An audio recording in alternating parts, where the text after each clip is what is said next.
Your Excellency, Madame Lucille George Wout, Governor of Curaçao and husband. Your Excellency, Dr. Anders Armin Conquet, Minister of Governance, Planning and Public Services. Honorable Dr. Anders Stella van Rijn, Secretary General of the Ministry of General Affairs. Honorable Dr. Francis Delanoy, Rector of the University of Curaçao. Honorable Madame Marisol Gutierrez, Consul General of the Bolivarian Republic of Venezuela.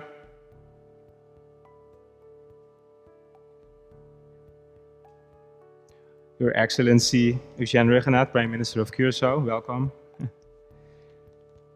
Honorable Madame Margaret Hawthorne, Consul General of the United States of America. Honorable Wim Stasius Muller, Vice President of the Latin American and Caribbean Institute for Geopolitical Studies.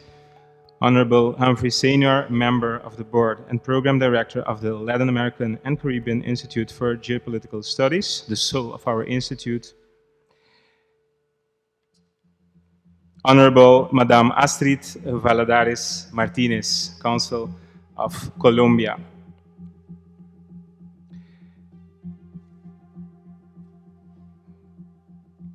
And of course, Honorable Xu Shan, Consul of the Consulate General of the People's Republic of China. Welcome. My name is Johan Aldeboom, and I'm the Executive Secretary of the Board of the Latin American and Caribbean Institute for Geopolitical Studies, LACIGS. And for me, it is an honor to serve as your MC tonight. Welcome. First of all, I would like to introduce to you our President of our board, Mr. Roberto Palacios, for a short introduction.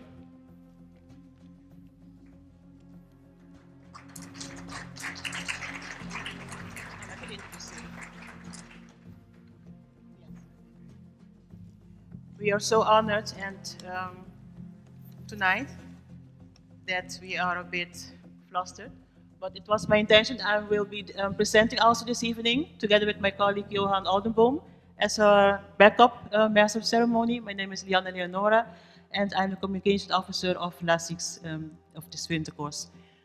It's my honor to introduce Mr. Johan Palacios. Johan Palacios, stay with me. Ambassador Palacios of the Latin American and Caribbean Institute of Geopolitical Studies. He will be introducing the speakers and give us also a short introduction of our organization. Ambassador Palacios was born in Caracas, Venezuela, of Venezuelan parents, but he moved to Curaçao where he spent his childhood here, and his early youth and also attended the primary school here. He went to the Harvard University and attended the college as well as the law school. As a special student, he did his graduate studies at the Graduate Institute of International Studies of Geneva and received a license in political science from the University of Geneva there. He also attended the Hague Academy of International Law for its summer courses. So, of course, Mr. Palacios is very fluent in different languages, the Dutch and Papiamento, of course. Ambassador Palacios entered the Venezuelan diplomatic service and he served in the Netherlands, in Japan, in South Korea, in China, where he opened the Venezuelan embassy in Beijing as charge d'affaires at interim. He also served in the United States as minister consular with the personal rank of ambassador. As an adjunct to the chief protocol, he fulfilled many missions, among others to Guyana, Suriname, Barbados, Jamaica, Kuwait, Qatar, and the United States. To coordinate the state visits of the President of Venezuela, and in Venezuela, he coordinated the state visits of foreign heads of state, among others the King of Spain, and was appointed attaché to many foreign dignitaries on their official visits to Venezuela. He was appointed advisor to the Venezuelan delegation, which negotiated the water boundary treaty with the Kingdom of the Netherlands. He was appointed also Director General of Libraries and Archives of the Ministry of Foreign Relations and served also as an advisor to the Directorate of Foreign Policy and the Directorate of Sovereignty and Borders of that ministry. So that's where he also gets his research as a hobby, that he's researching the geopolitical developments.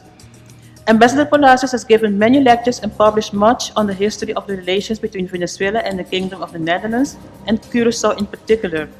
And one favorite of his, where we have many talks about, is Admiral Luis Brion, where he also did many studies about. As we know, Brion played a very important role from Curaçao in Venezuela. And he was also the second hand of El Libertador Simón Bolívar in the independence of the countries of North and South America. As I said, Ambassador Palacios speaks Spanish, Dutch, French, English, and of course, Papiamento. And he has received important awards for his work, among other Grand Officer in the Order of the Libertador Simón Bolívar, Officer Commander of Oranje Nassau from the Dutch Queen, and the Order of Merit of Ministry of Foreign Relations of Venezuela. He is at present dedicated in the study of the historical geopolitical role of Curaçao in the Dutch, Spanish, and Venezuelan archives. And on our LACIGS website, you'll find some of his publications. So I leave you in the well-versed hands of Ambassador Palacios.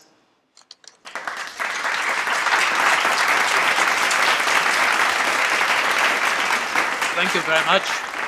Very nice. I feel a bit embarrassed of it. It's a beautiful introduction. Thank you very much. You're welcome. Ladies and gentlemen, Your Excellency, the Governor, and Your Excellency, the Prime Minister, it is indeed a great privilege to welcome you on behalf of our Board of Directors to the opening ceremony of the second annual winter course of the Latin American and Caribbean Institute for Geopolitical Studies. This is a great day for the Caribbean. It is a great day for Latin America, and it's a especially great day for Curaçao. We have gathered here some of the world's most outstanding minds in the discipline of geopolitics, who will enlighten us and strengthen, no doubt, the international reputation of Curaçao as a center for geopolitical studies, benefiting Curaçao's powerful historical role as a geopolitical actor in the Caribbean. Your Excellency, Madame the Governor of Curaçao, and Your Excellency, the Prime Minister of Curaçao, I want to introduce the speakers, but my friend has already done that, so it saved me a lot of time.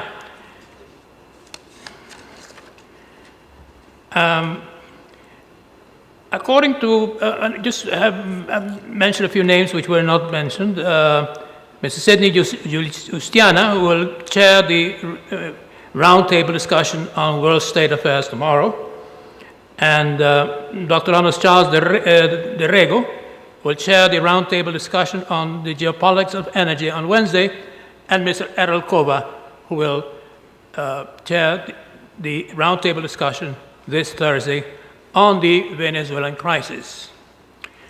According to Professor David Kriekemans of the Geneva Institute of the Study of the Geopolitics and member of our teaching staff, and I quote, "It is important to note that geopolitics was seen by its inventors as an analytical tool that could help nations' leaders to steer a safe course in the increasingly complex international environment of competition. It is therefore very unfortunate that today some scholars only associate geopolitics with war. One could state that even the opposite is true.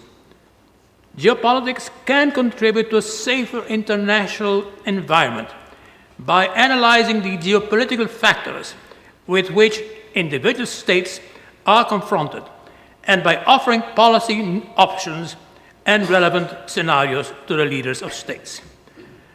I'm happy to mention that Professor Kriekemans' statement has been our guiding light in the creation of the Latin American and Caribbean Institute for Geopolitical Studies. Curaçao, as an autonomous country of the Kingdom of the Netherlands, is linked with Europe as well. Therefore, historically, Curaçao is linked with 4 continents, North and South America, Europe and Africa, due to its population being, to a certain extent, of African descent. Curaçao is a thriving democracy with high respect for human rights and freedom of the press. The 102 nationalities among its people live side by side in peace. Curaçao has an extraordinary communications network which facilitates travel and exchange of information. Curaçao is multilingual. Its population largely speaks 4 languages, Pavimento, the national language, Dutch, the official language, then Spanish and English. Curaçao, through its international trade, has cultural links with many countries. Therefore, Curaçao is an ideal site for our institute. In a few minutes, we shall start our courses with the opening speech given by His Excellency the Prime Minister of Curaçao, followed by a speech by the Director ad interim of the Department of Foreign Affairs, Ms. Dr. Anders Stella van Rijn. And then a keynote speech will be given by His Excellency the Governor, the Prime Minister. And I want to mention that we also have a keynote speaker, Dr. Jessica Byron-Reed, Director of the acclaimed Institute of International Relations at the University of the West Indies. I want to express my gratitude to the Governor of Curaçao, the Prime Minister, and the Secretary General of the Ministry of General Affairs for their support of our institute. And especially my heartfelt thanks to the Rector of the University of Curaçao and the Managing Director of the Intercontinental University of the Caribbean for their hospitality and support. My very special thanks also to our whole course coordination staff for their excellent work regarding the organization of our teaching programs. It is a great honor to introduce His Excellency, the Prime Minister of Curaçao, Eugene Ruggenhout.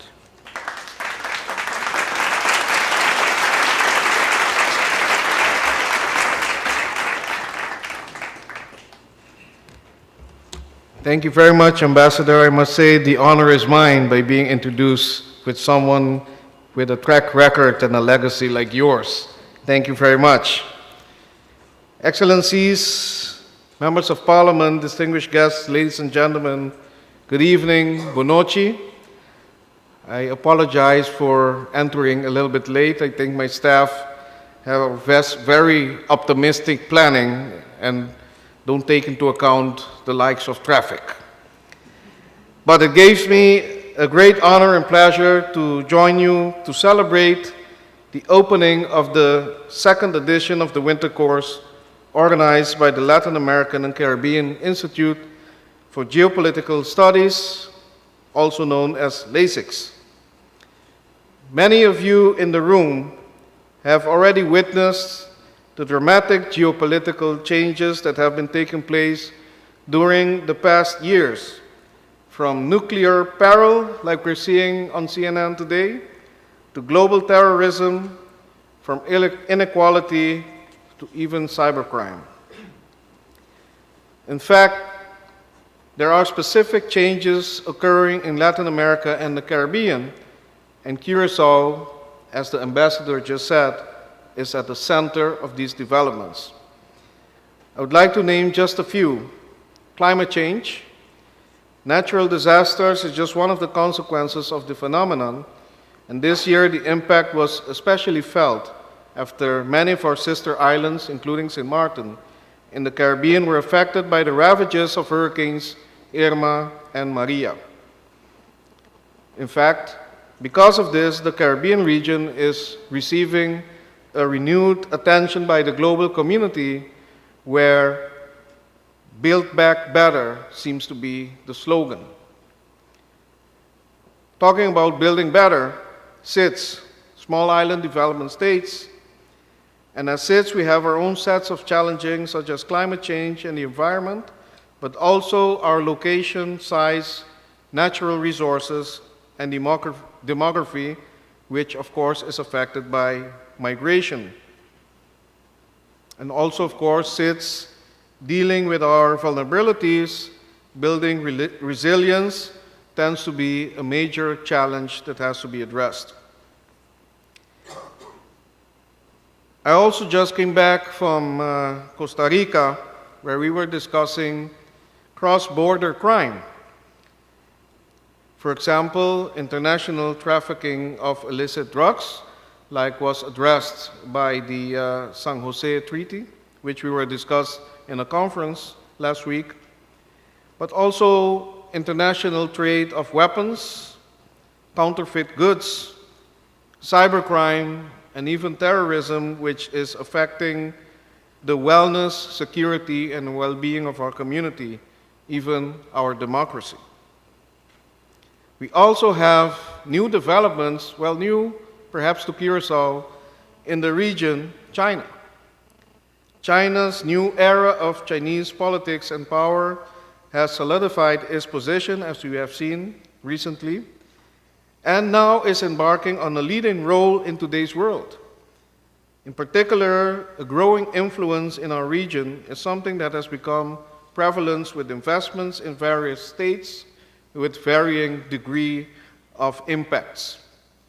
And the promise of a new vision called the One Belt, One Road, which obviously also can have an impact positively in the Caribbean region. It's up to us to decide how we want to be part of it or not. Another important issue affecting geopolitics, energy. This is where global interconnection is at the center of two keywords that express our global concerns: sustainability and inclusivity. In addition, energy development, oil, natural gas, and energy security or accessibility of affordable energy are central issues for Latin America and the Caribbean, especially SIDS like Curaçao. Finally, and I'm sure this will be discussed this week, Venezuela. The political and economic crisis that is plaguing the country, sanctions that are being placed on individuals in the country, the influence of both China and Russian energy security, and the implications thereof in the region. In short, very interesting case studies for this winter course to discuss, especially considering that Venezuela is our neighbor and will remain our neighbor, and we do have to recognize that we have historic, familiar ties with this beautiful country and its people. Of course, in the region, you have other developments such as Cuba, which has been opening up, and I'm very proud to say that Curaçao, as a brother nation, has been very actively seeking to strengthen collaboration with Cuba, and in fact has been one of the first movers in the positive perspective of the Cuban economy opening up to the outside world. Of course, it remains to be seen if it will remain on course or it will be changed due to changing policies in the region, including our good friends in the United States. The government of Curaçao, of course, and particularly our Department of Foreign Relations, are following these developments closely. And this, ladies and gentlemen, is why I think it is imperative that this institute calls our beautiful island its home. We need institutes like this one in order to conduct studies, research on these important matters, measure the possible risk, and discuss them among our peers and our society.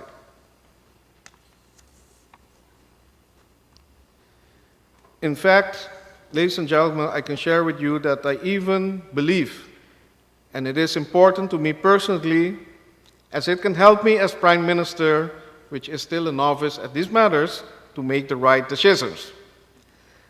All jokes aside, I believe that considering that Curaçao is, depending from which viewpoint, at the center or at the epicenter of the changing geopolitical landscape in Latin America and the Caribbean region, that I consider geopolitical matters or geopolitical science, the skills and the knowledge, to be part of our core competence. I believe that mastering the skills, the analytical capabilities of geopolitical matters should be, in fact, one of our strengths in Curaçao, because as we have seen throughout our history, If you consider our diaspora, if you consider our economy, which is based on international services, among others, that we should consider this to be a very important component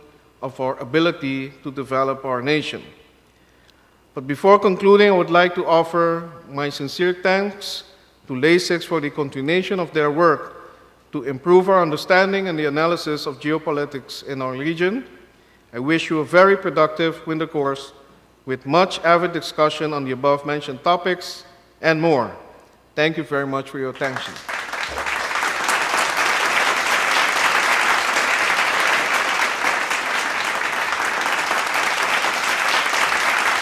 Thank you, Mr. De Venaat. Of course, the LACIGS board welcomes the members of Parliament of Curaçao. As you can see on our program, our next speaker will be the Secretary General of the Ministry of General Affairs, Mrs. Stella van Rijn.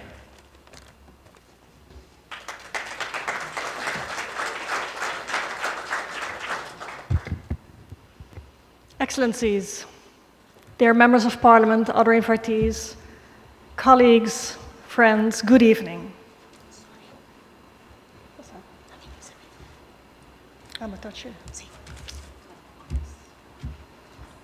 I already messed up the presentation for tonight. I'm sorry for that. Geopolitics are complicated, especially in the digital era. I kept it simple. Dear ladies and gentlemen, we are an island of 444 square kilometers. As Mr. Palacios pointed out, we have a multi-religious, multi-nationality island. We have over 150 nationalities represented on our small island in the Caribbean. So how can we not care about geopolitics? It's impossible. We depend on each other, we live with each other, we celebrate and we mourn with each other, and we do business with each other. And in order to continue to do that, we should invest in knowledge, consciousness, and research about geopolitical relationships. In fact, Curaçao is a microcosmos of geopolitical interests. You see it here in the room also, representatives from big nations and smaller countries in our region sitting side by side. That's how we work in Curaçao. The core of diplomacy is working for your own interests, promoting them with others, but also always in relation to others. That's what makes it so fascinating and so intensive. It's a balancing act. What are my interests, but how do they compare to the interests of others? How can I explain my interests while they may seem different from the interests of my neighbors, other countries, partners in the kingdom? That's the core business of diplomacy, maintaining relationships, defending your own interests, but always in relationship and maintaining good relationships with others. We have many interests on the island, and we work with them on a daily basis. We are like jugglers with all kinds of interests, keeping all the balls up in the air. And we are able to do that because we have an open view. We know that we are interdependent of our relationships with other countries. Small as we are, there are many interests playing out on our small island. That also makes for a very fertile ground for diplomacy. If ever there is a place where diplomacy is very much hands-on on a daily basis, it's here, it's in Curaçao. That's why I'm very happy with the course of the Latin American and Caribbean Institute of Geopolitical Studies. I wrote it down because I keep forgetting the name. I know it's LACIGS, but it's the second year that it's been organized, and we're really very happy about it and proud that the foundation has made it possible to organize it. Because we need to raise consciousness. We need more and more people to be aware of our relationships with others and how we can promote them. We also explore possibilities for more education in the field. In fact, tomorrow we have a meeting about that at the university. Because we need more people. We need, especially in the Caribbean, with its diversity of jurisdictions, we need people who understand the powers and rules that are at stake. The Caribbean, there are various ways of looking at it. There was a map projected. Even the discussion about what is the Caribbean and what is not raises a lot of discussions. How wide is it actually, or how narrow is it? And is it many, many, many islands of high diversity, or is it a population of 40 million people? It all depends on how you look at it. And it's important to develop that look, to think about it. How, from a Curaçao perspective, we look at the Caribbean region. Now, however you look at it, however you view it, there is not one Caribbean platform, unfortunately. Last year, in this same room, one of the speakers called it a spaghetti bowl of organizations. There's not really one Caribbean platform, there are many. There's CARICOM, there's OAS, there's ACS, and there are more. All have their agendas, and most of the countries are associated with it. But even though there are so many different platforms that we can associate with, what are the special interests that we have in common?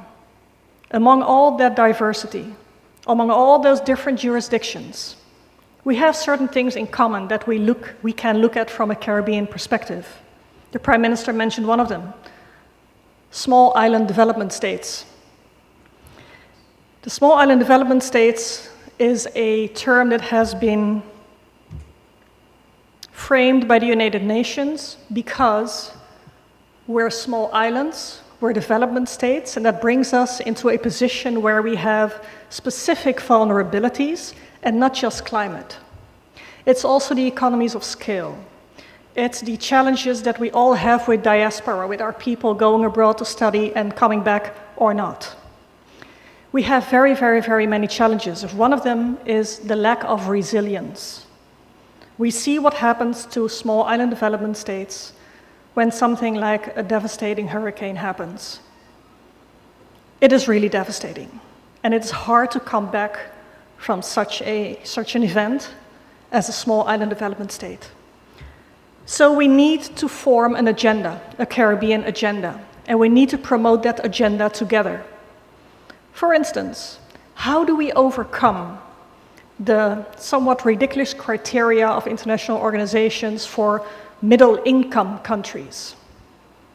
We do not qualify for a lot of organizations, for a lot of help, or a lot of facilities because we are a middle-income country. Isn't that weird? Because it's just a criteria, it's just a figure, but it says nothing about your actual economy or your actual resilience to deal with things. So I hope that we can come up with some aspects in the Caribbean agenda and that we can promote it on any of the Caribbean platforms that are available. We need to do more research into our common goals and the powers and the interests that we have. I specifically mentioned powers because, for instance, we have votes in the United Nations. The Kingdom has a vote, but many nations in our region also have a vote. And votes count in international relations, especially in the United Nations. So we can make those votes count if we join up together with a common agenda. And we have to define our common interests, see where we can find each other.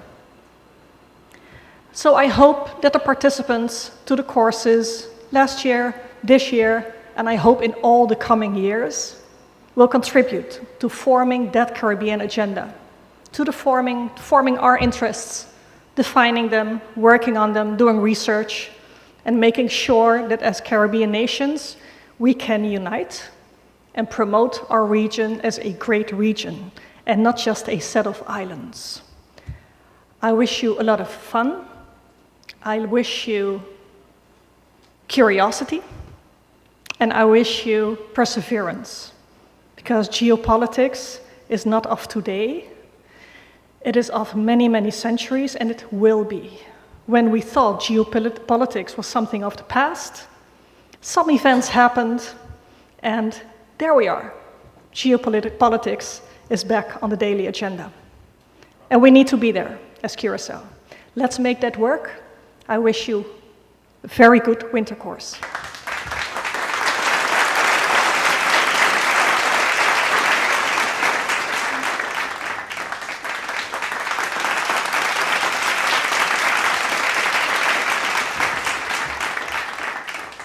Because it takes long. Okay.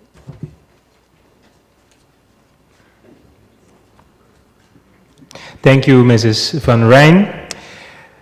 The LACIGS board is very honored to have the next speaker, Professor Jessica Byron-Reed, Director of the Institute of International Relations at the University of the West Indies. And I will ask Ambassador Palacios to introduce her further.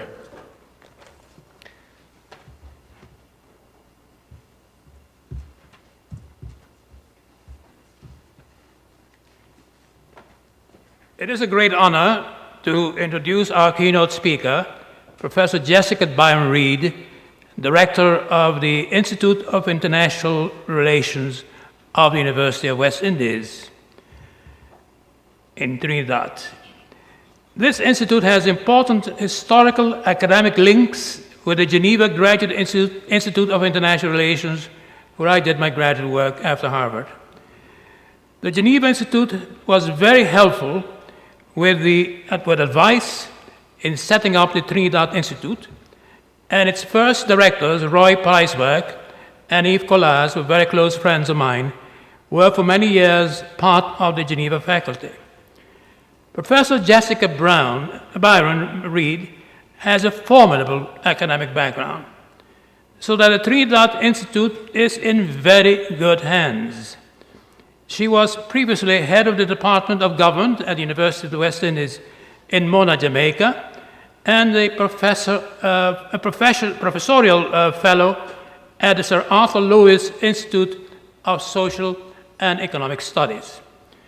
Professor Jessica Byron-Reed is a prolific writer and researcher on Caribbean, Latin American relations, and her work on small states and territories in the global political economy is of special interest to Curaçao and other countries in the area. I highly recommend you to acquaint yourself with her important work, the titles of which you'll find on our website.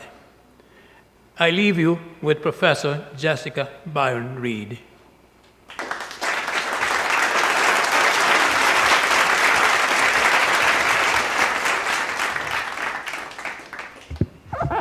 Thank you very much, Ambassador. Yeah. Your Excellency, the Governor, and spouse, Honorable Prime Minister, Honorable Ministers of Government and Parliamentarians, members of the Consular Corps, Secretary General of the Ministry of General Affairs and the Director of Foreign Affairs, Rector of the University of Curaçao, LACIGS colleagues, distinguished ladies and gentlemen, good evening. I would like first of all to thank the board and the members of the LACIGS Center very much for inviting me here. And I'm very pleased to be with you. And I'm very pleased to be here, and I'm looking forward to learning as much as possible during the few days that I'm in Curaçao.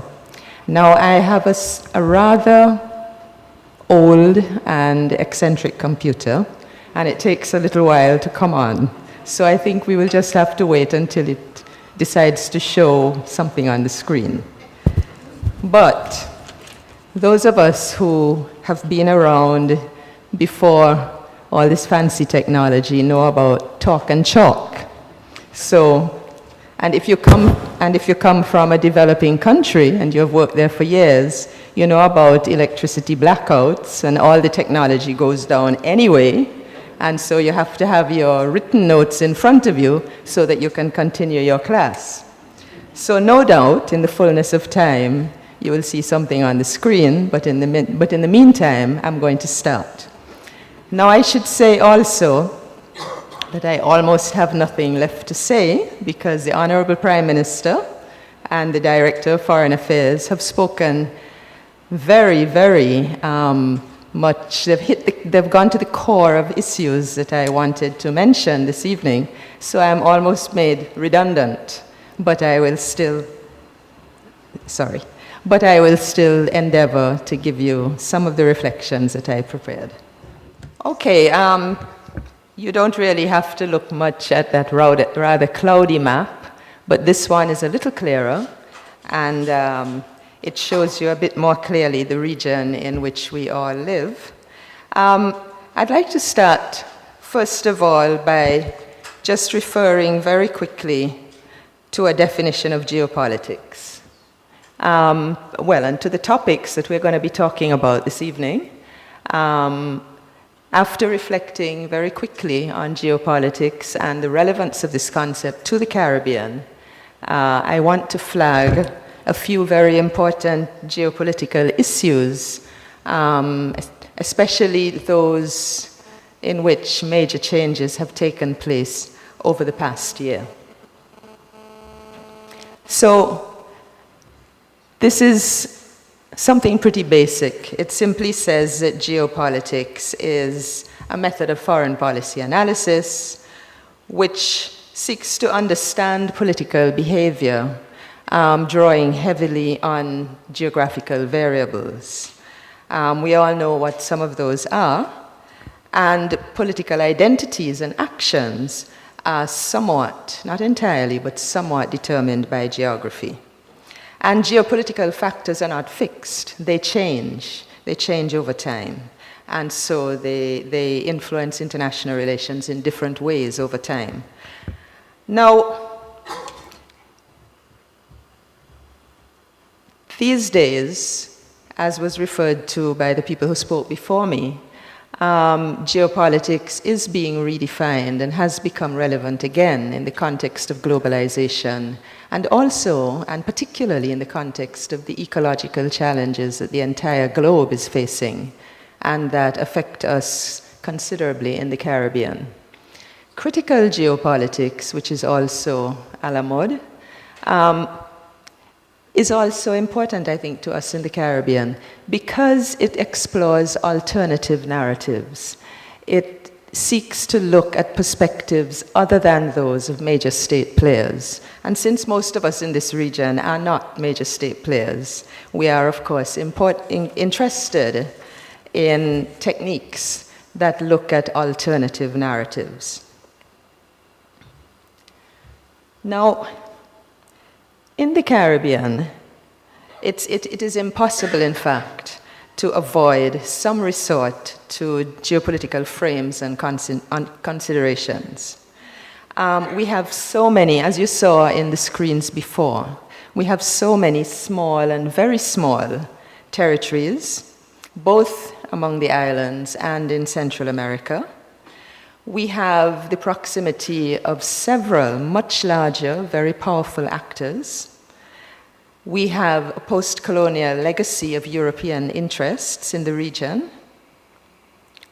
We have the environmental, political, and economic strategic significance of both the Atlantic and the Pacific Oceans, the Caribbean Sea, and the transoceanic Panama Canal. We have a tremendous distribution of natural resources, including strategic minerals. We have our island's fragile ecology. And finally, we have human geography processes, such as migration. And geopolitical factors and geoeconomic lenses help us to understand the historical roots of many of our contemporary territorial disputes in the region, and they also help us to be more conscious of the developmental challenges of vulnerability and resilience building that face most actors in the region. And here you can see some of what I've just been referring to. You can see the Panama Canal there on the right-hand side, well, my right-hand side of the screen. We can see the multiplicity of island actors. You can also see the multiplicity of jurisdictions in the region and of different types of sovereignty, different variations on sovereignty. And in the next screen, you can see most of our very powerful neighbors. Canada is not represented there, but the United States is there, Mexico, Colombia, Venezuela, and Brazil, our much larger and much more powerful neighbors. And this shows you some of the conundrums that result from being largely in a marine environment and having so many countries very close, territories very close together and lots of different jurisdictions. Now, some of this is a screen that shows some of the low intensity, mostly low intensity, and some territorial disputes that have been adjudicated and that have been settled. But it gives you an idea of how, in a region such as ours, which is not that big, there are tremendous complexities of geography and territory. And there are many, many disputed areas within the Caribbean Sea. Now, let us go on to speak about, well, in a minute we're going to come. Let me go back to where I was before. I don't really want to be there yet. Most frequently, the geopolitical reflections on the Caribbean region take place from the perspectives of the more powerful state actors in the region. The United States, of course, has a gigantic strategic footprint in and around the Caribbean Sea. Canada, Mexico, Venezuela, Colombia, and Brazil have all, to varying degrees, established their presence and their interests. Several European powers have overseas territories and or deeply rooted interests in the Caribbean. These include Britain, France, the Netherlands, and Spain. Russia has a dramatic past of engagement in the region and is again very much present in the area. China is an emerging global and Pacific power and has multiple forms, historical and actual forms of engagement in the Latin America and the Caribbean. But it must be recognized, that smaller smaller territorial actors in the region also have their geopolitical interests and objectives, which they pursue as part of their own survival and development. So, as I showed you earlier, I'm going to try to speak briefly on, in fact, it's not 8, it's 7 major geopolitical issues which have emerged or intensified during the past year. Some of the themes overlap or intersect with each other, and so they're discussed in tandem. And so we start with the US political shifts and policy drifts of a crucial power in the Caribbean.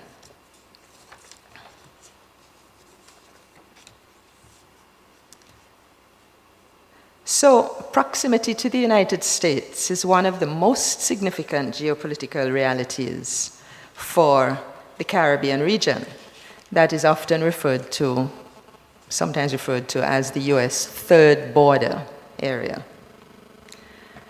And there I list just some of the major areas of dependence and interdependence between the United States and most countries in the Caribbean. So, most Caribbean countries, not all, but many, export between 35% and 80% of their total exports to the United States. In addition to that, the US enjoyed last year a trade surplus of over $6 billion with many of these countries. The US is still the largest source market for tourists who come to the Caribbean, and it is also the largest recipient country for Caribbean migrants, 60% of whom head there. And people of Caribbean origin make up approximately 9% of the immigrant population in the United States. The World Bank tells us that in 2014, remittance receipts from Caribbean migrants in the US, excluding Cuba, is estimated as amounting to 8% of the GDP for Caribbean economies.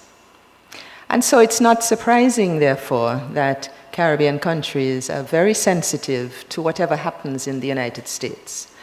The third border themes, and in fact the themes which characterized relations during the last US administration, included cooperative agendas on security, law and order, health, ICTs, economic growth, of course, and disaster management. The change of administration in January represents change rather than continuity. It represents abrupt changes to much of this shared agenda. The Trump administration is pursuing a strongly nationalist agenda of America First.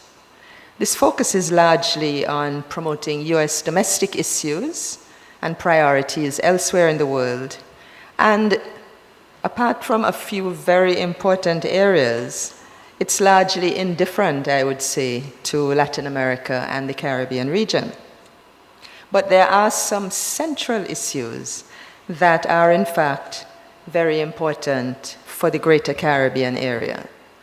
These include its anti-immigration policies, the rollback of the US-Cuba normalization process, the deepening of sanctions against Venezuela, the renegotiation of NAFTA and the poor relations with Mexico, its climate change skepticism, and its withdrawal from COP and other climate change mitigation commitments that the US has previously had, and significant reductions in its multilateral development funding.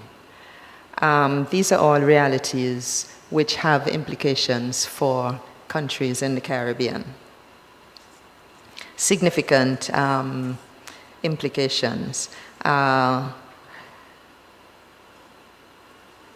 We can discuss some of them more in depth later, but I would just refer to a couple of things. Ron Sanders, well-known writer and of course a Caribbean ambassador in Washington, he refers to the fact that criminal deportations from the US to the Caribbean for the first 6 months of 2017 almost equal the total number of such deportations in 2016.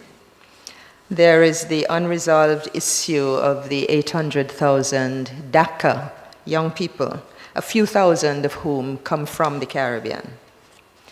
The US has also revised its policy on skilled immigration, reducing both the number of places and the window of time granted to foreign graduates trained in the US to be recruited there.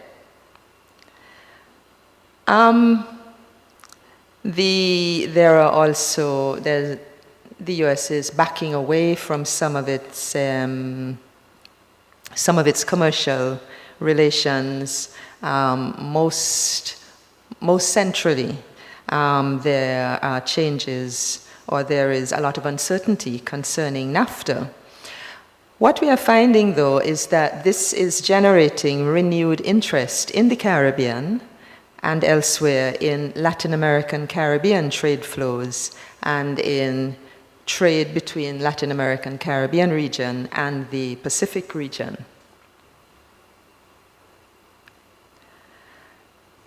The other theme of major anxiety for the Caribbean has been the US administration's climate change skepticism.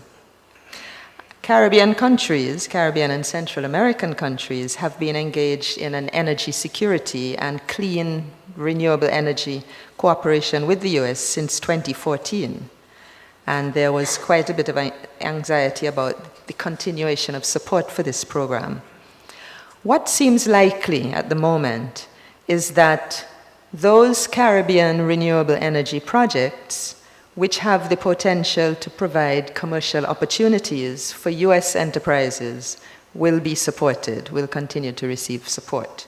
There was funding granted for a wind farm, an offshore wind farm feasibility study in Jamaica a couple of weeks ago, which gives an indication of that.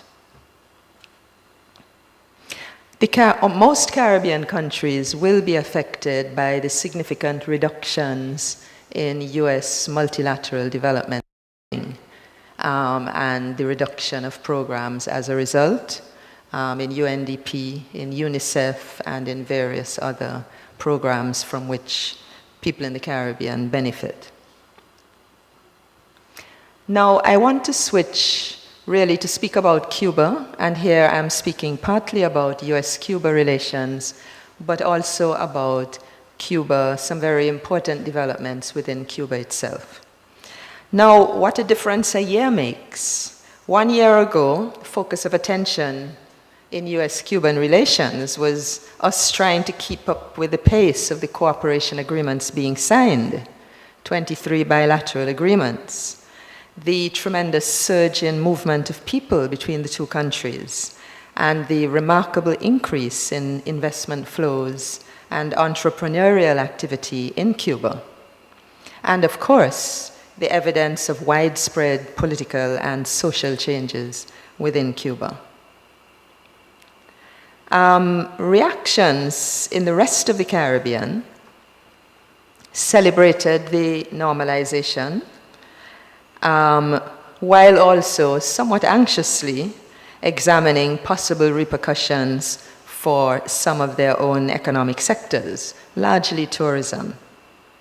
Many Caribbean countries searched for ways of strengthening their own cooperation with Cuba so that the new directions might prove beneficial to the region as a whole.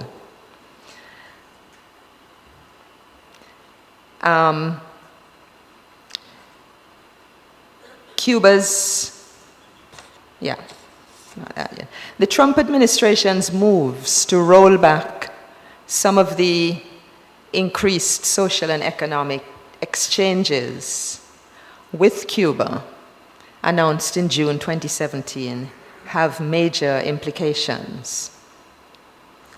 We have seen the announcement of interdiction on commercial activity involving the Cuban military or intelligence.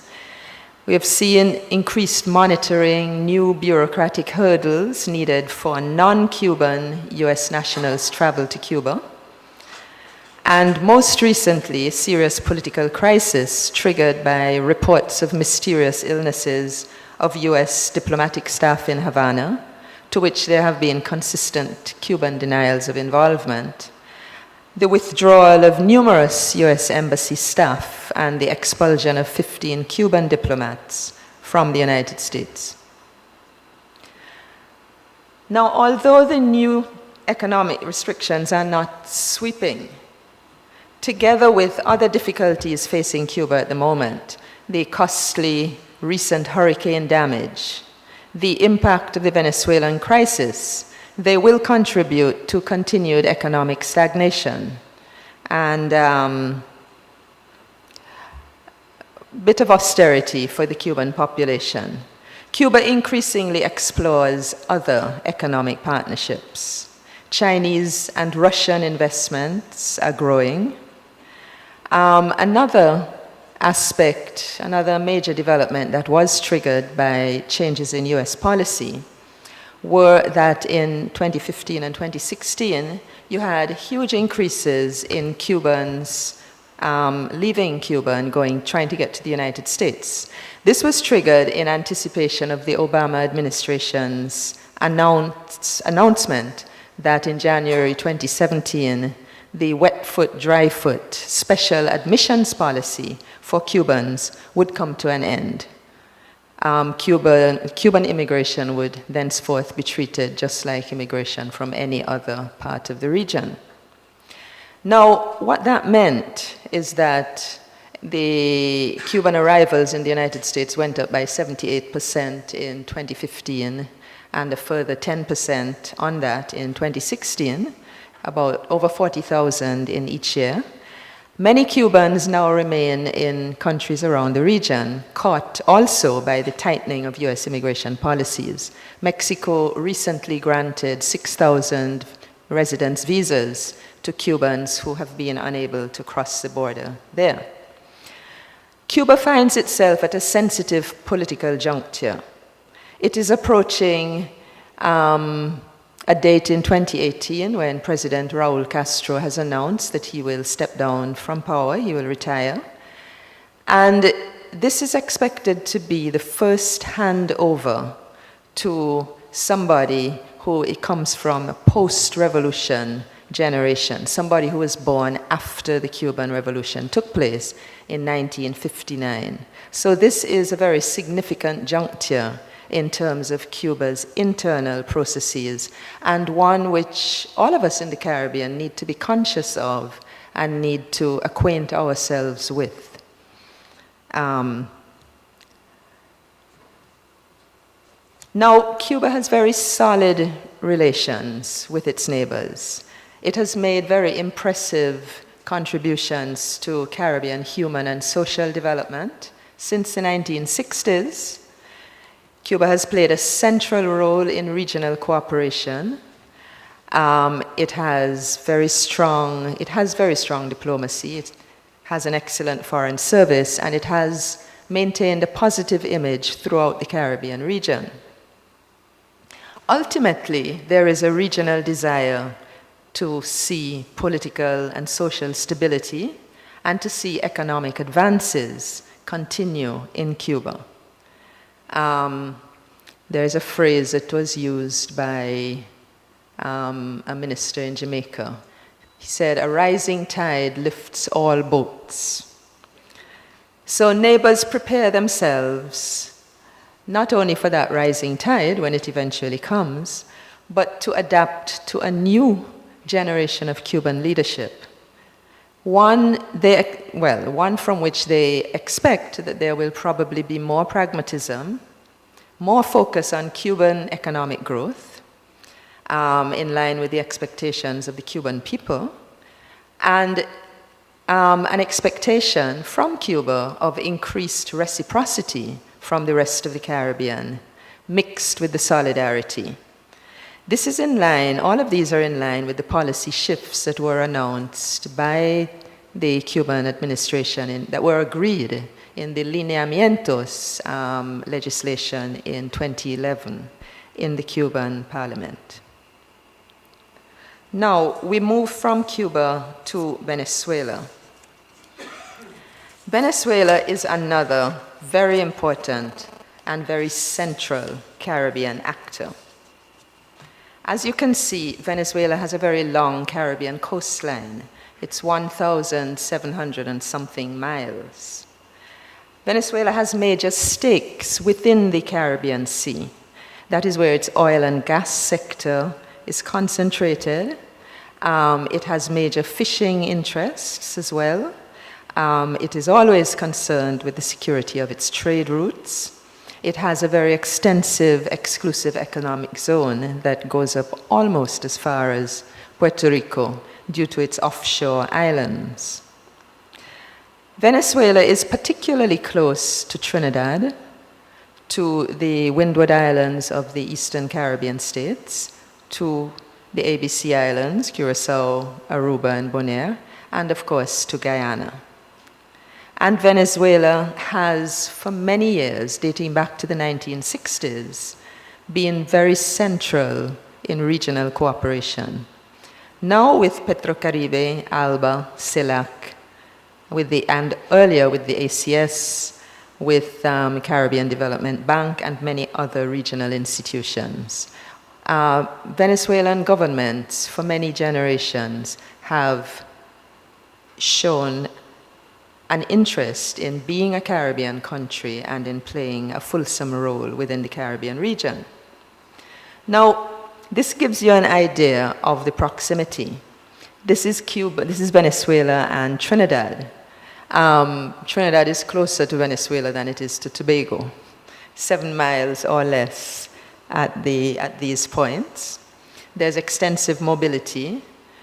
People come across and go across all the time, and there are close links, close family ties between the people, for example, in Cedros in Trinidad and the Venezuelan coast. 2013 to 2017, 3 very important agreements for both countries for joint gas exploration and development were signed and are being implemented. Trinidad is anticipating that by 2022, there will be increased Venezuelan gas deliveries, which are very much needed for powering the industrial sector in southern Trinidad, which does not operate at full capacity due to some energy needs. There have also been bilateral agreements on commercial exchanges over the last couple of years, and Trinidad sales of food and consumer items to adjoining Venezuelan provinces. Now that is a relationship of cooperation, largely. The Venezuelan-Guyanese relationship is laced with more conflict than cooperation, but nonetheless, they are neighbors and they negotiate. They discuss their differences in varying intensity. Now, relations began to deteriorate around the end of 2013. The Venezuela's territorial claims were reactivated.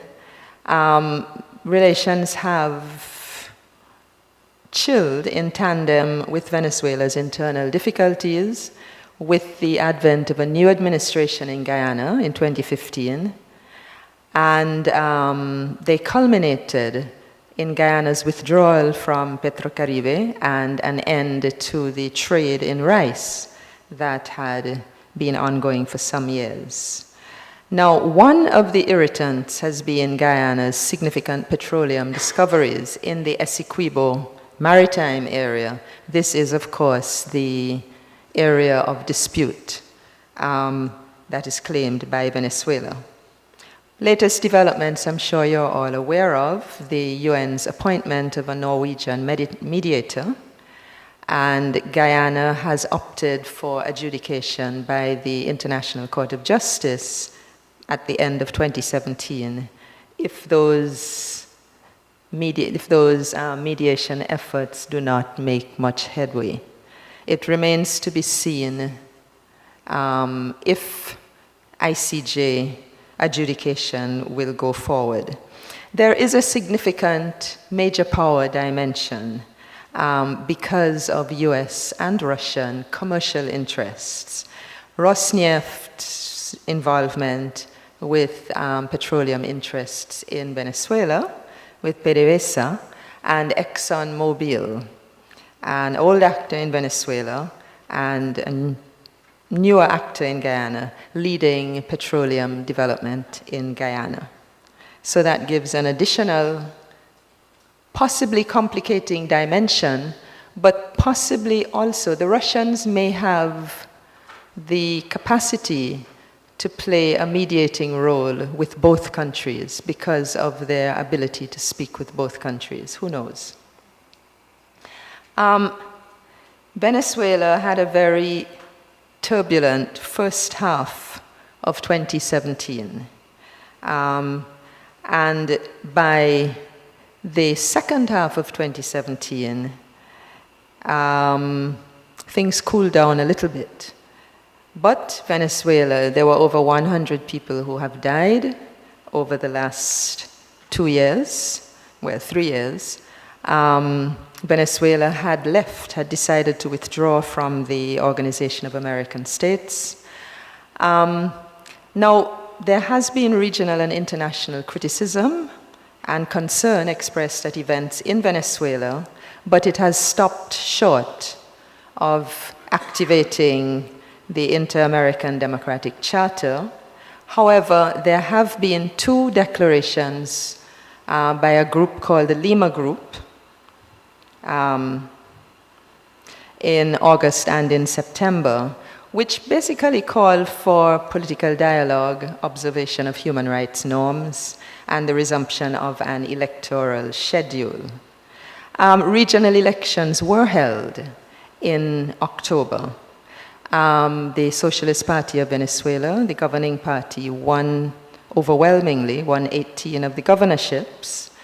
Opposition allegations of fraud, but not substantiated. And in fact, the election results seem to have generated greater divisions within the opposition over their strategies going forward. There has been tremendous suffering of the Venezuelan population. The convergence of economic difficulties have led to a precipitous decline in economic and social well-being. And there has been a very large-scale exodus of people to other countries in the region, most notably to Colombia, Panama, Brazil, Peru, Chile, the United States, and also to the Dominican Republic, Trinidad, Curaçao, Suriname, Venezuela. Some of these territories are fragile in the face of immigration surges. Colombia, of course, as we know, is undergoing a sensitive peace-building reconstruction process at present. Venezuela will probably suffer medium to long-term losses of human capital, as its most highly skilled are those who are most likely to gain residence elsewhere. There have been high levels of capital flight. Some of this has brought benefits to some regional territories, I have no doubt, to Panama and to the Dominican Republic. The rise in domestic instability in Venezuela has also overflowed into neighboring territories. I think many countries would agree that there has been increased activity in the trafficking of arms, drugs, and human beings. As for regional responses, there has been a paralysis or a limited effectiveness of regional organizations in the face of the scale, the sheer scale of the Venezuelan crisis. There are deep divisions among regional actors due to their cross-cutting and diverse forms of engagement with Venezuela.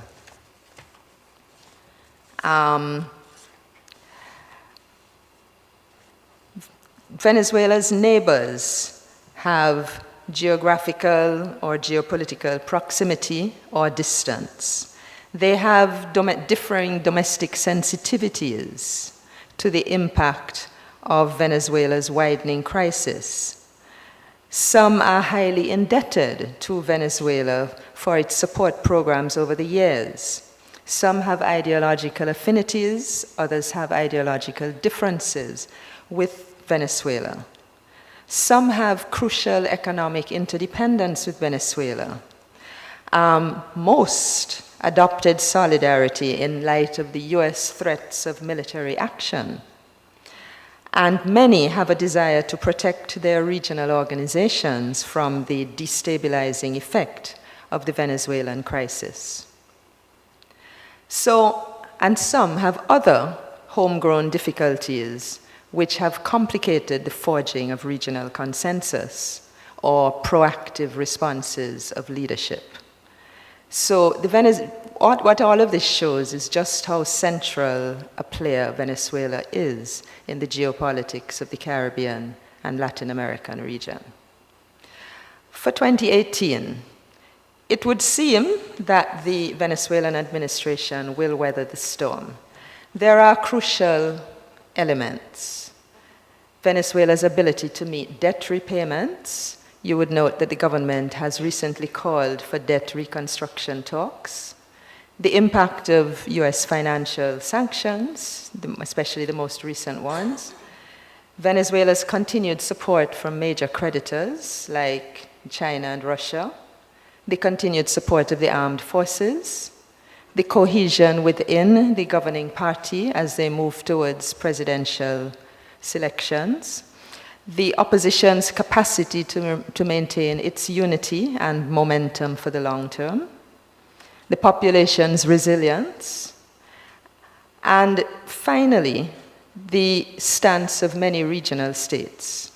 Most regional states do not wish to see violent chaos in Venezuela. In general, they prefer negotiated settlement, they prefer bipartisan cooperation, and they prefer constitutional regime change if regime change were to happen. So those are my thoughts on Venezuela. There may be other interpretations. I wanted to mention Brexit and the position of Caribbean overseas territories, the UK Caribbean territories. This will strike a chord with you in Curaçao because you are also overseas territories of the European Union. When Britain voted to leave the European Union in 2016, it posed daunting challenges for UK territories, not only in the Caribbean, but UK territories elsewhere as well. The European Union is a very important trade and development cooperation partner. The Brexit situation has highlighted the disadvantages in international affairs that are faced by the overseas territories. They relate to the UK through the Foreign and Commonwealth Office. They have no representation in the British Parliament, and they are indirectly associated with the EU through Britain. Now, their benefits are many towards the EU. They benefit from participation in the EU institutions for the overseas territories. It is a welcome source of international visibility because they do not have much international visibility. They have regional visibility, but not international. Now, the EU provides market access for their goods and services. It provides development support. There is freedom of movement to continental Europe. And importantly, there is also freedom of movement, and there are commercial exchanges with other EU territories in their immediate vicinity. Look at the case of Anguilla. Anguilla's closest neighbors are French and Dutch St. Martin. Most of Anguilla's trade and its transit, its travel is through Dutch St. Martin. Now, several of the Caribbean OTs are major exporters of financial services to the European Union. Bermuda, such services, insurance and reinsurance, this activity accounts for 98% of its GDP. Financial services make up 41% of the Cayman Islands GDP and 13% for the Turks and Caicos Islands. In the case of Montserrat, Anguilla, and TCI that have lower GDP than the others, they have benefited considerably from European development funding to the tune of 37 million euros during the last European Development Fund. And they have no other sources of ODA apart from the British government. The wider group benefits somewhat from climate change mitigation funding also. So the OTs, the overseas territories, have a huge stake in the configuration of Britain's post-Brexit relationship with the EU. And talks are not going that well. The hard Brexit prospect is negative for them, as it is for other actors. There are major questions on future sources of development support, and I think the current test case is the reconstruction of the BVI and Anguilla post-Hurricane Irma. There are major questions on future access to EU financial markets. And for Anguilla, Anguilla needs to negotiate regional access arrangements with the adjoining EU territories. This is an important niche where an organization like the OECS can play a facilitating role. And I think, I may be wrong, there was an association of Caribbean, European Union, overseas territories. I would think that this is a situation where such a group can also play a facilitating role. I'm from St. Kitts and Nevis, and once upon a time we were St. Kitts, Nevis, and Anguilla, so have to put a plug for Anguilla. Right, I'm almost finished, almost there. Now, I wanted to mention a couple of geopolitical aspects of severe weather, and I wanted to conclude with energy security. Now, this was the path of Hurricane Irma, and you see its extensive impact, and this was the path of Hurricane Maria. And 2017 hurricanes probably cost $300 billion US dollars. Now, this is the latest chapter. The IMF estimates that since the early 1960s, each year there are losses of approximately 1% of GDP per annum in the Caribbean from natural disasters. For individual countries, the year that a hurricane strikes and several years after, the debt to GDP ratio increases significantly. And there is no real let up for us. Recent projections predict that greater intensity and the inclusion of more Caribbean territories within the vulnerability zone for future hurricanes. I know that Trinidad is supposed to suffer from that. Now, the consequences of this year's hurricanes probably mean downgraded GDP projections for the next few years for the northeastern Caribbean, and more disturbingly, a deflection of capital from crucial infrastructural investments for Dominica, for example, its geothermal development, to immediate post-disaster reconstruction and rehabilitation. There has been and there will be a huge migratory impact. The Puerto Rican residents flowing out to the United States, French territory residents to other French territories or to the metropole, migrant workers in St. Martin and in the BVI and elsewhere back to their home territories, and the temporary protection that has been provided for nationals from devastated countries that has been extended by many countries in the OECS and other CARICOM countries, Bahamas, Trinidad, etc. The last I heard, there were 75 school children from BVI and Dominica at school in St. Kitts, for example, and that's just one of them.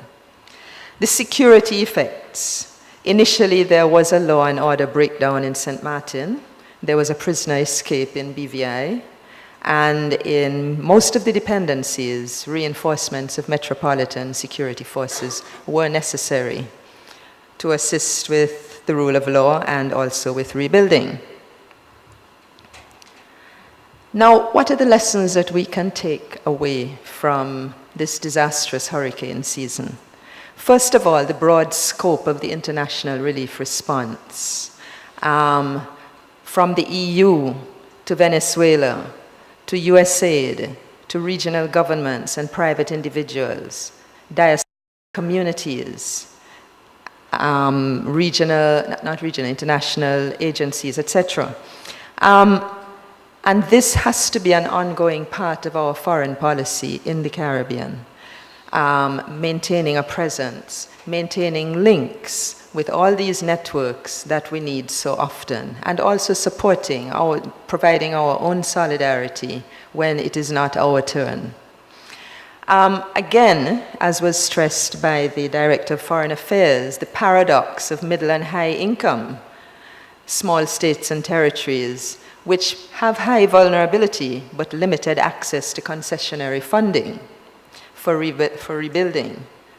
The resurgence of debates about weaknesses in governance capacity, which has certainly become a theme for discussion in a number of places.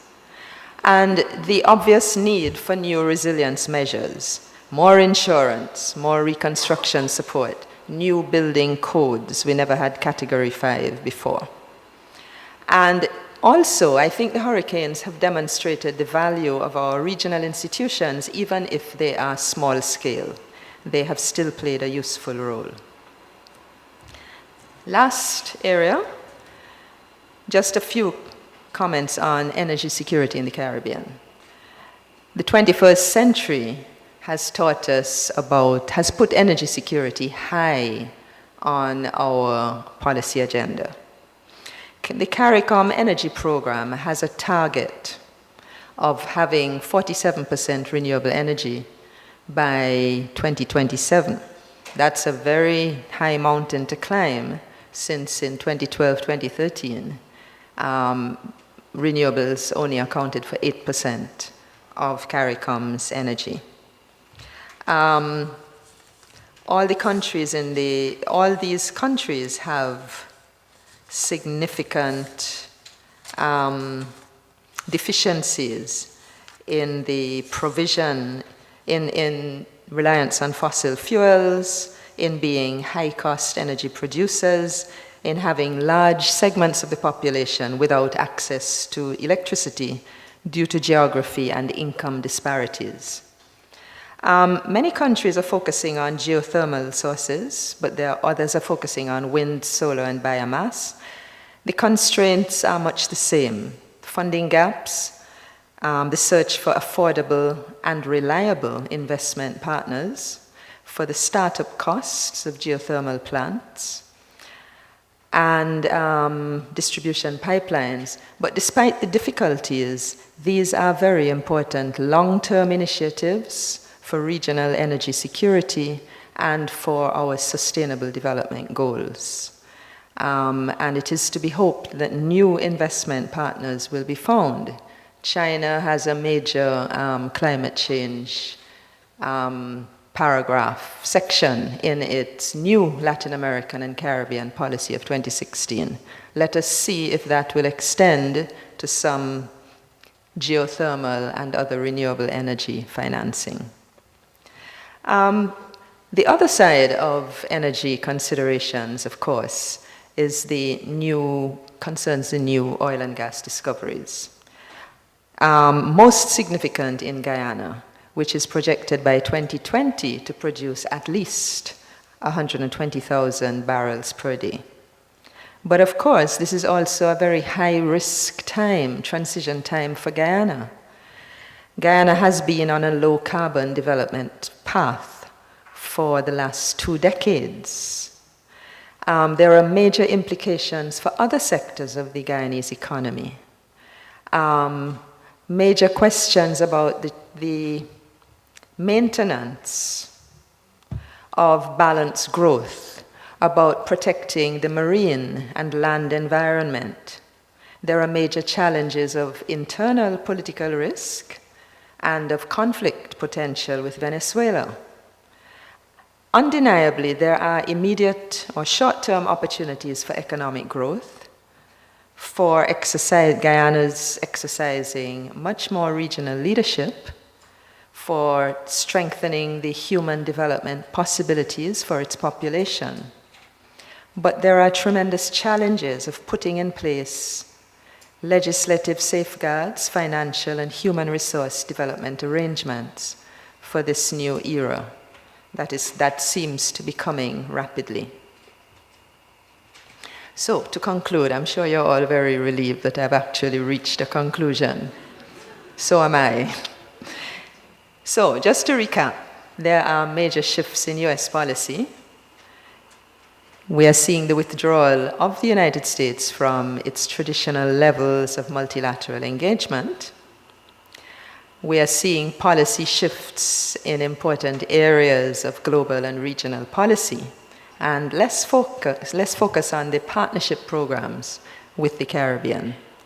But nature abhors a vacuum. As US engagement is reduced, we will see an increase in the role of other strategic actors.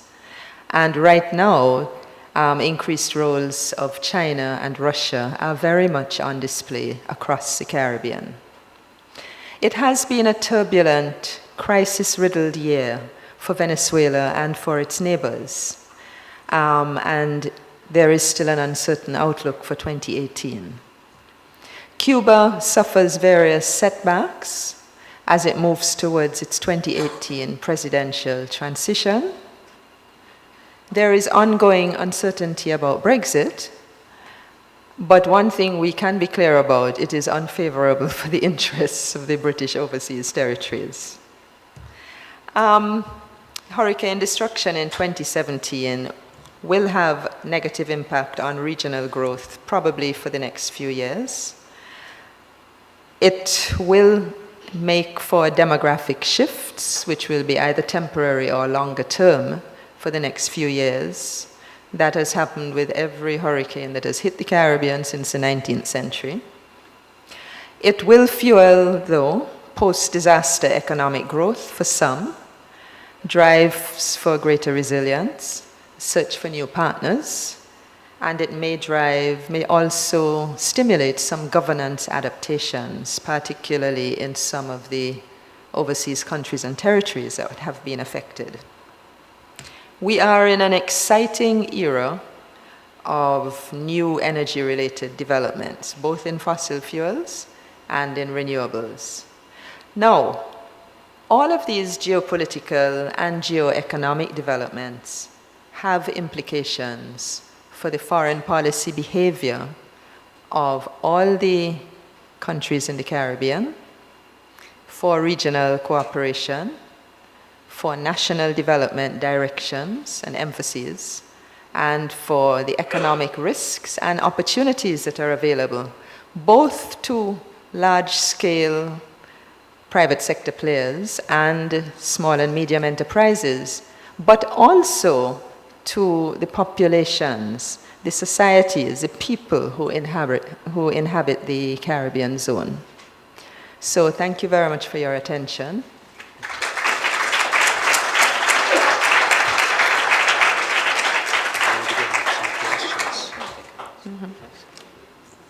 Maybe you have some questions for Professor Byron Reed?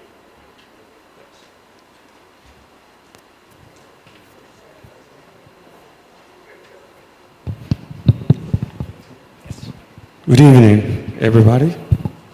Good evening. Yeah, my question is based upon the management disasters in the Caribbean region. I heard you say regarding the policies of the governments of the territories in the Caribbean region, maybe that's the fact that create on missing that disaster management. For example, in geopolitical. Not so, yeah, that's not working. The mic is not working. It keeps coming out. Is the question clear? Go ahead. It's based upon the management disasters was announced in the first chapter of the presentation. And I heard you say about the deficiencies of the governments in the regions, from the countries in the region, the Caribbean region especially. Maybe that's a fact that create that misleading of the management disasters. Look what did happen lately here in the Caribbean region. Well, two things. I think that I noticed when I looked at the statistics from the disasters, the death toll was much higher than it normally is. I think at least 94 people died across the region. Highest numbers of deaths were in Puerto Rico. I think Dominica had quite a few deaths as well. Now, For some countries, you know, there is an organization called CIDEMA, Caribbean Disaster and Emergency Management. So, CIDEMA has done quite a good job over the years in improving the preparedness and the protocols that go into both preparing in advance and responding to disasters that strike over the years. And generally, the populations in the countries that belong to CIDEMA, not all of them, but many of those countries are better prepared than they were before. And we have seen in our region, with the exceptions of some countries, generally the death toll, the property destruction is bad, but the death toll is generally lower than in many other regions when you have natural disasters. I think that this year showed up the ongoing weaknesses in disaster management capacity in many territories. And that is something that will have to be seriously looked at. It is obvious both at the national level and in terms of regional cooperation. A lot more training, a lot of reviews have to go on, a lot more training has to take place as to how to prepare for a natural disaster. For instance, well, I lived in Jamaica for 23 years. And in Jamaica, you always declare a state of emergency before a hurricane hits. Because if people have been evacuated and if nobody's on the street, of course you're going to have people trying security incidents. So you always have an enhanced security presence before a disaster strikes. You don't wait until after. You do it before. That did not happen in all the territories that suffered from Irma and Maria. So I think now it's interesting, CIDEMA has the largest membership of any regional organization. It includes quite a few of the overseas territories, not all of them. It includes the British ones. Not sure about the others. But I think if there is one area that Caribbean people experience in common and can agree on, it is vulnerability to natural disaster, and it is one area where we all can work together. So obviously it is an area where not just governments, because even if the government is falling down a bit, you have to look out for your own salvation. If you have trees over your house, you need to cut them. If you need to prune, you need to do, the population has to be schooled in everything that has to be done in order to keep life and limb during and after a natural disaster. So I agree with you that it's an area for a lot of work.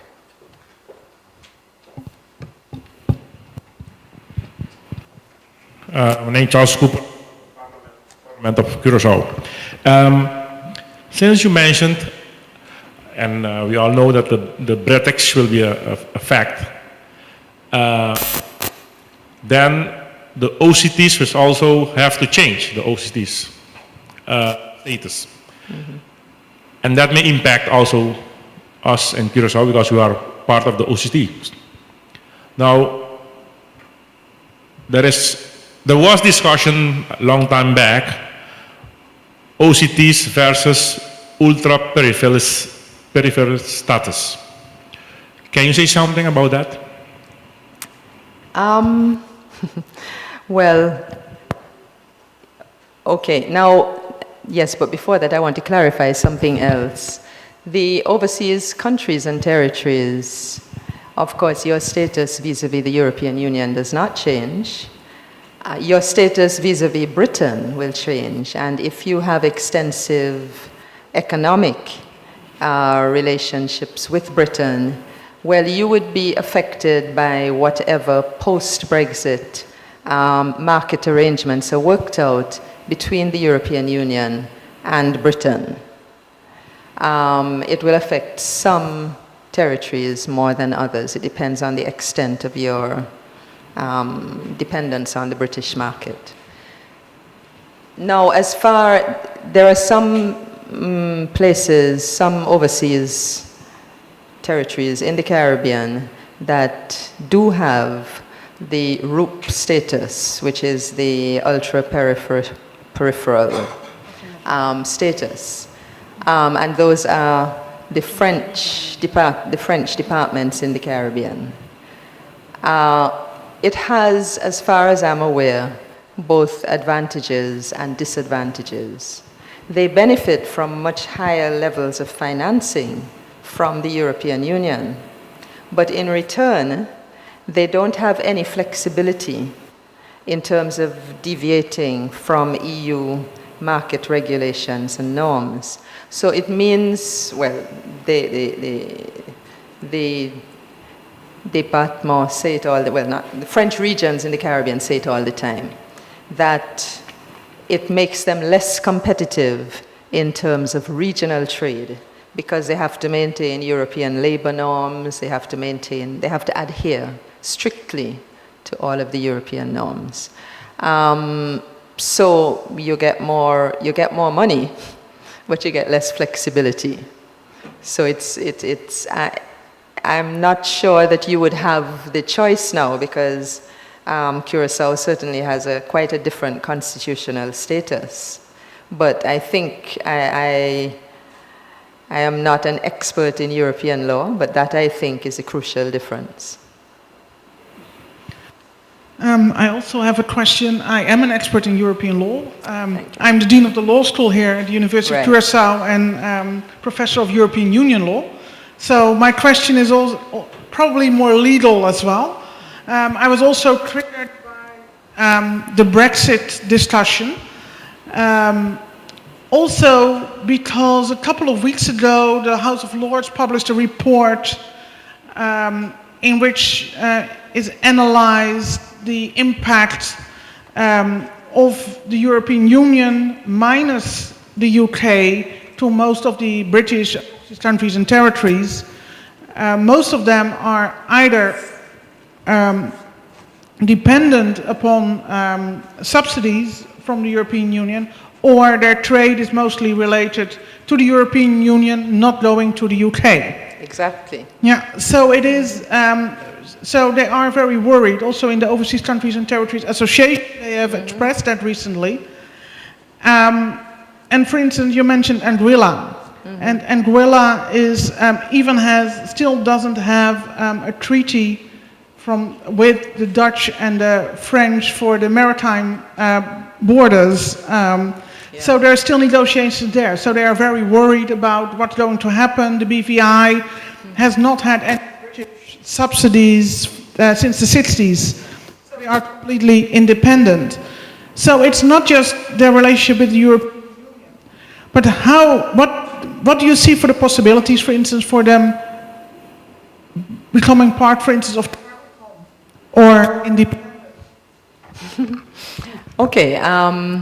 By the way, there is a report that was done on Anguilla. You may be aware of it, by the West Indies Committee, in which Anguilla's peculiar situation is outlined. And I fully agree with you. I think the consequences are most dire probably for the Malvinas, the Falkland Islands, Malvinas, because of the extent of their trade with countries in the European Union, with Spain and with others. Most of their fish exports are there, and they would have considerably higher tariffs to pay.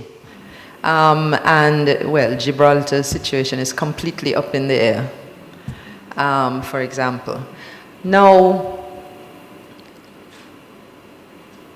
many of the British overseas territories do have a relationship with CARICOM. They are associated members of CARICOM, and they are also associate members of the OECS. In the case of Montserrat, Montserrat is a full member of the OECS.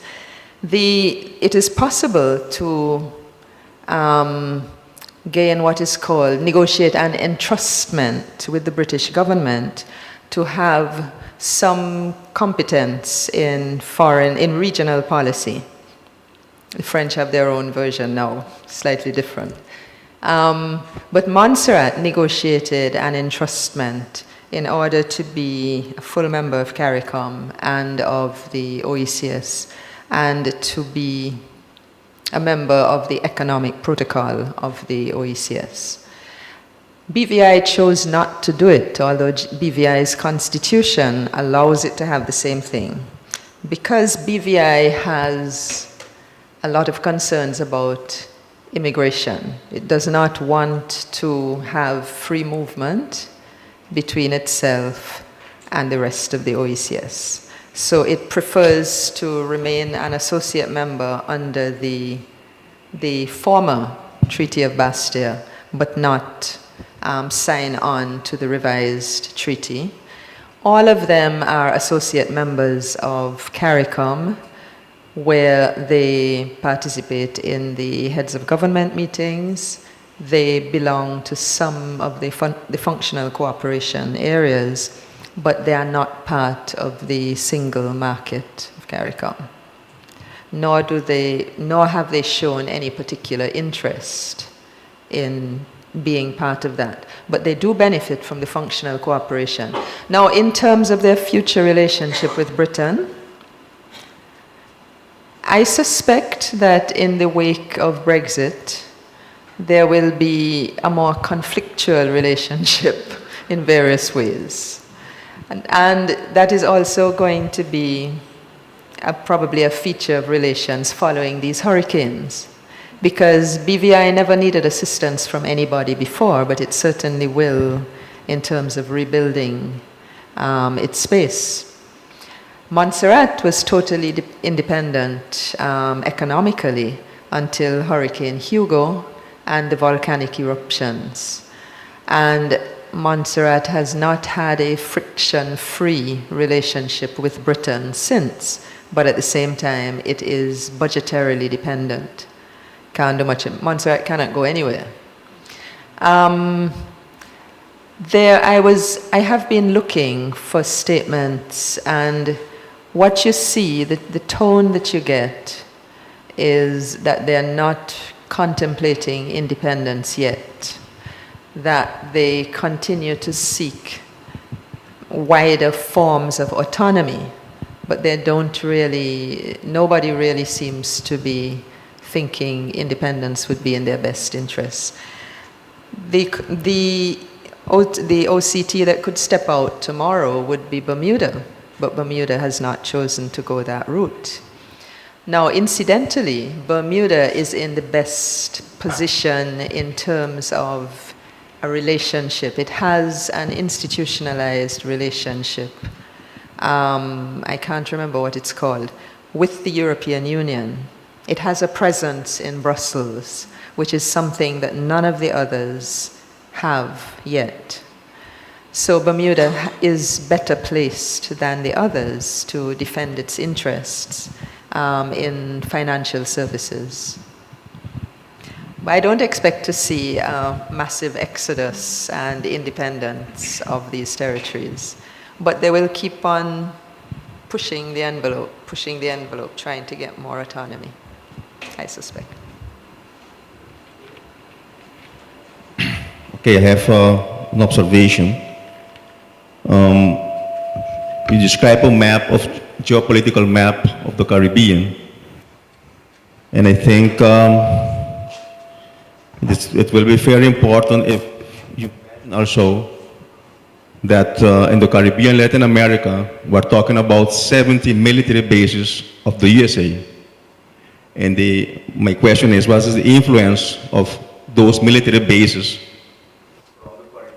around the Latin America? In Curaçao, we have also military bases, USA military bases. There are many opportunities as used to do some flights in Venezuela, etc. And another observation, the lessons to be learned of the hurricanes. I think the first lesson is that the real politics of the dominant power countries to the colonized, to their colonies. For example, the denial of USA against Puerto Rico, and the way, in the way of the Netherlands, they use these opportunities to force some anti-democratic law to St. Martin. The Netherlands used in some way a barter deal.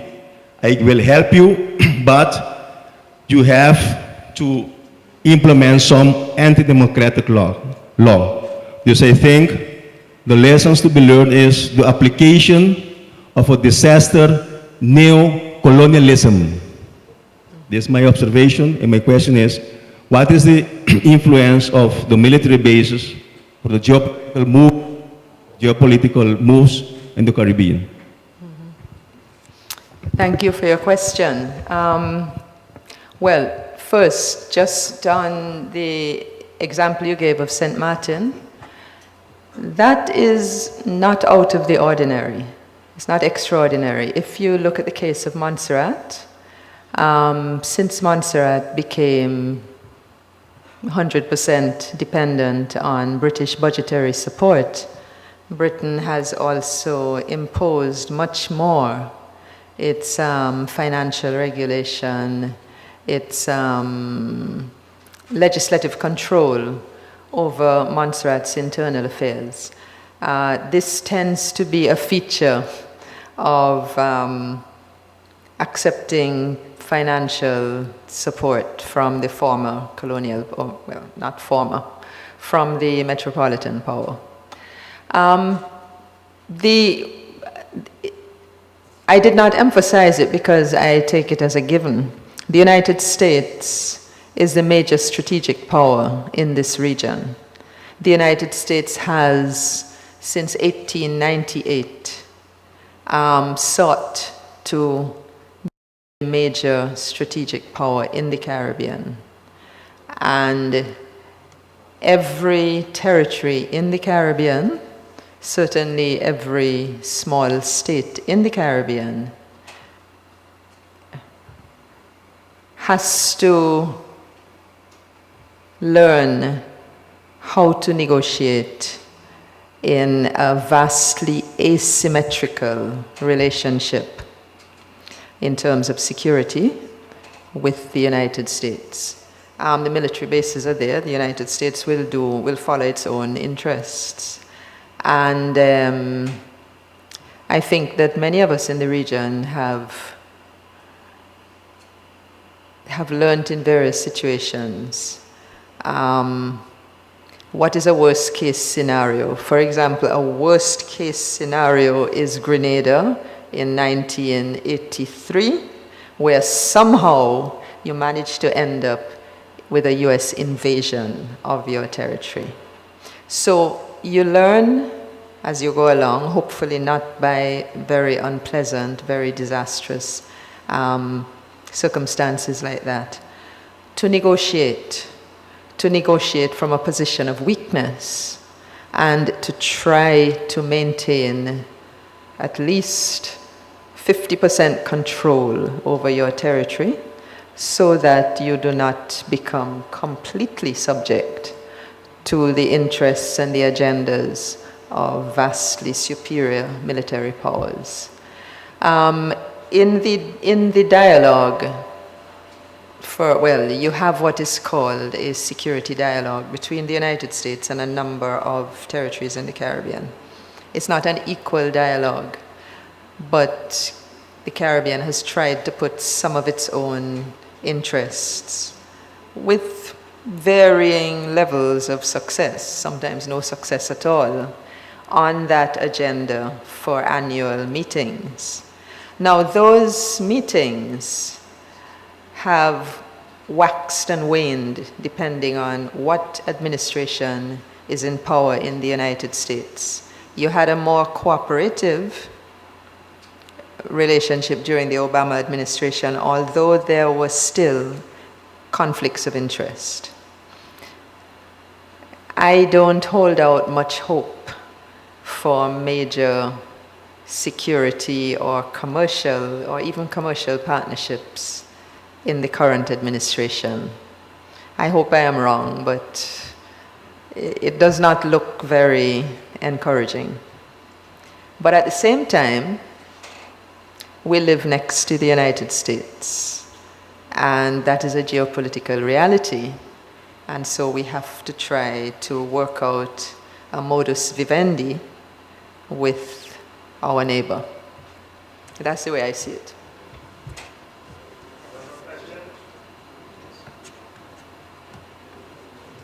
Finish? No.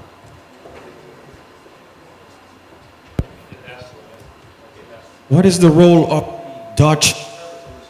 What is the role? I see a major limitation of the Dutch territories in the Caribbean. But I should be. I don't feel it. So in some organization, in the geopolitical aspects. Well, I think you mean in regional cooperation? Well, again, I think this is an answer that you can get. What you're really asking me is what is the perception of the rest of the region towards the Dutch territories. I imagine that is something I can answer. Okay, the Dutch territories, in terms of regional institutional cooperation, are probably most present in two organizations. One is the Association of Caribbean States, and the other is ECLAC. And there, the Dutch territories are visible, and the Dutch territories play a very positive role in some areas, often in cultural cooperation. I think the Dutch territories are extremely important in economic exchanges in the Caribbean. St. Martin, well, until its present devastation, from which it will recover. St. Martin is a very important economic hub in the northeastern Caribbean. One of the students in my current master's class in Trinidad, she was coming to class late after the hurricane, and she told me, you know, we are under a lot of pressure. Our head office is in St. Martin, and because it's in difficulties at the moment, we are picking up the tab here and collaborating with them. No, St. Martin is the head office for subsidiaries in Trinidad, for example. St. Martin plays a tremendous role in transportation, in communications, and in services trade in the region. Curaçao plays a much greater role in this part of the world. So I think that the Dutch territories are perceived as having a particular economic facility, as being the interface between a number of economic actors. And they are also seen as being very, very flexible and fairly competitive in terms of service delivery. That is what I would think. I'm not an expert on the area, but.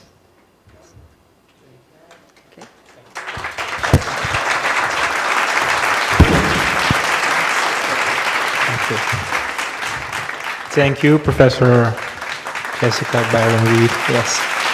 I would like to invite the soul of LACIGS, Mr. Humphrey Senior, for some closing remarks.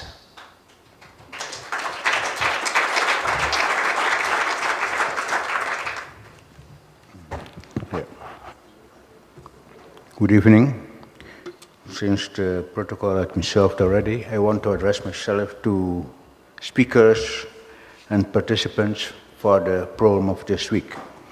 I thank you for joining us at this second winter course, of the Latin American and Caribbean Institute of Geopolitical Studies.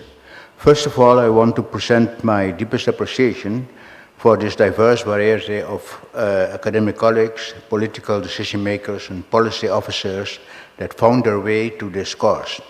We are greatly honored and pleased to have in our middle this week eminent speakers from Europe, from Latin America, and from the Caribbean, as we just saw. Participants from different disciplines. Welcome also students from abroad, Bombini, and I welcome also our local colleagues who honor it with their presence. The second University Wintercourse on Geopolitics is organized by LACIGS in collaboration with the Intercontinental University of the Caribbean, and we are very grateful to both the Intercontinental University of the Caribbean and the University of Curaçao to host the Wintercourse. The conference management team and coordination staff of LACIGS have done an outstanding work preparing this Wintercourse. I would like to thank them for their energy, their competence, their patience with me, and professionalism exposed during the organization process. Leonora, already know, Johan Aldeboom, our Master of Ceremony, Zaida Lake, who couldn't make it today, and Frank Ehlenberg, the most important person. He is our administrator. I also want to thank Mr. Wiebe Smith, that was my right hand, assistant coordinator of this course, who did an outstanding job communicating with you. He did all the correspondence with participants and the speakers, almost, also Lian, of course. I also want to thank the Secretary General of the Ministry of General Affairs, who again this year made a good job in coordinating our efforts to reach the ministries to enable for them to join the course. Thank you once more. One of the aims of LACIGS is to promote the study of geopolitics by young scholars. We do this by sponsoring the participation of students through corporate sponsorship. A special word of thanks also on behalf of the students goes to the Madura and Curiels Bank, who sponsored this year's students' participation. Though we have to say that funding the course still is a major challenge. That's the reason why we are very grateful to the group that also this year volunteered to organize the course. Please, participants, consider to be on the organizing team of the 2018 edition of this course. The objective of this course of study is to introduce the main concepts of geopolitics, geoeconomics, and economic intelligence from a multidisciplinary perspective and to lay the basics for the geopolitical method of analysis. In addition, we aim to bring theory and practice together in an in-depth, state-of-the-art geopolitical update of Latin America and the Caribbean. The role of geopolitics in policy development of state, sub-state, and non-state actors is assessed. The participant will be familiarized with fields of thoughts, methods of analysis, policy development and forecasting that comprise geopolitics, geoeconomics, and geostrategy. Participants will experience geopolitics as a valuable instrument in the decision-making process and the basics to apply the geopolitical analysis method in different situations and integrate this in the decision-making process. The course still remains an introductory one. We encourage participants to go on with the study of geopolitics and international relations.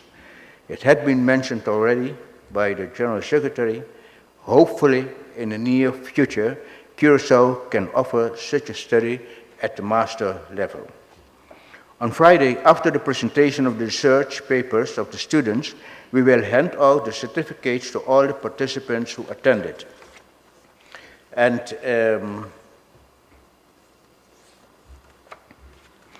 I also want to inform that the round table of Wednesday will be at the University of Curaçao, not at ICUC. So all the round tables will be here tomorrow, Wednesday, and Thursday. So that some people ask where it is. So all the round tables are here. Okay, I want to thank you very much for your presence. Have a good night, and tomorrow we will see each other at the same room as we did today. Thank you very much, everybody.